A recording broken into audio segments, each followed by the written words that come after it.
यस्तो glowy transfer for makeup सिकौँ है त म फर्स्टमा टियरदेखि स्टार्ट गर्छु मैले सनस्क्रिन मोइस्चराइजर जे लगाउनु पर्ने त्यो अगाडि नै लगाइसकेँ to start my day I am reapplying again and I go with this Dalba spray if तपाईँ यो बेयर स्किनमा गराउनु भएको छैन अझै मोइस्चराइज गर्नु होला अर्को मेरो लागि एकदम इम्पोर्टेन्ट स्टेप भनेको चाहिँ foundation this is from Estee Lauder मैले ड्रग स्टोर हाई एन्ड सबै युज गरेर हेरेँ बट म यो फाउन्डेसनभन्दा better foundation I could never find this stage for so long अर्को भनेको चाहिँ टेकिङ यो टाइम टु ब्लेन्ड यो फाउन्डेसन यु नो अनि अब यो चाहिँ सबै स्किन टाइपमा काम गर्छ dry oily skin combination skin सबैमा काम गर्छ this foundation is very good मैले एक ड्रप लिएको थिएँ अझै आधी बाँकी छ यो ब्लेन्डरको प्रोसेसले के गर्छ भने एक्सेस जति पनि तपाईँको फाउन्डेसनहरू छ स्किनमा या जुन चाहिँ क्लम्प हुनसक्छ त्यो सबै यसले निकाल्छ आँखाको लागि चाहिँ आइएम जस्ट डुइङ गाजल आज मलाई अरू केही पनि गर्न मन छैन I'm doing this Pier Nova contour because आज अलिकति चिजोल्ड हुनु मन लाग्यो बट टु बी अनेस्ट अब लगाउने प्रडक्टहरू खासै फरक पर्दैन तपाईँको बेसले फरक पर्ने हो मेन भनेको ब्लसेस फ्रम मिस्टर ब्युटी मैले फेरि यो प्रडक्टहरू फरक पर्दैन भन्नुको कारण चाहिँ जहाँबाट लिँदा नि हुन्छ जस्तो पनि लिँदा नि हुन्छ भनेर भन्न खोजेँ होइन बट ग्लोई मेकअपमा चाहिँ खासै ब्लस एन्ड कन्टुरको त्यस्तो ठुलो भूमिका चाहिँ हुँदैन बट कन्सिलर चाहिँ फरक पर्छ फेरि किनभने अन्डर आई क्रिज भयो भनेर भने चाहिँ फेरि तपाईँको ओभरअल मेकअप राम्रो देख्दैन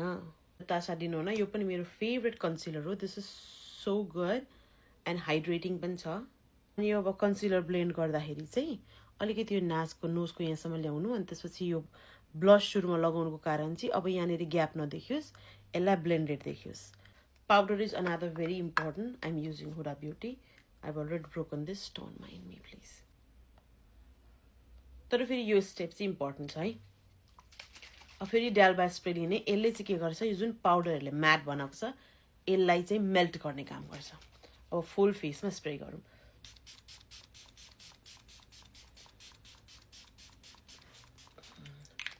So look up and let it dry. धेरै ब्लस मन पर्दैन बट आई लाइक ब्रन्जर त्यस कारण यो चाहिँ ब्लस र ब्रन्जर मिक्स के भन्छ त्यसलाई ब्लन्जर अब जुन यो चिक्सहरूको हाइलाइटको हुन्छ त्यसको लागि म यो फिस्का भन्ने ब्रान्डको हाइलाइटर युज गरिरहेको छु यति अलिकति निधारमा चिउरोमा र नाकमा पनि लगाएँ लाइक यहाँ पनि लाउँदा हुन्छ कि यो चाहिँ ठ्याक्क लाइट पर्दाखेरि रिफ्लेक्ट गर्छ ठ्याक्क यो ठाउँमा चाहिँ तपाईँलाई अझै ग्लिटर मन लाग्यो यहाँ अगाडि पनि लाउँदा हुन्छ बट आई रियली लभ मेरो नेचुरल कलर त्यस कारण म अरू केही पनि गर्दिनँ यो माई थिङ्क भयो बट म्याजिक भनेको लेयरमै छ अब लास्टचोटि यो स्प्रे गर्ने this is my third time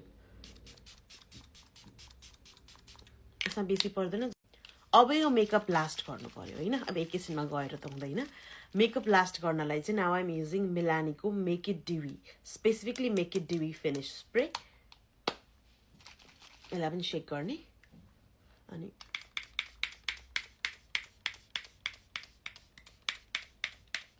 के गरेपछि तपाईँलाई साइन काहीँ बेसी लाग्छ भने अलिकति पाउडर पफमा लिएर म चाहिँ गर्छु होइन मलाई सो यो चाहिँ तपाईँको साइनी मेकअप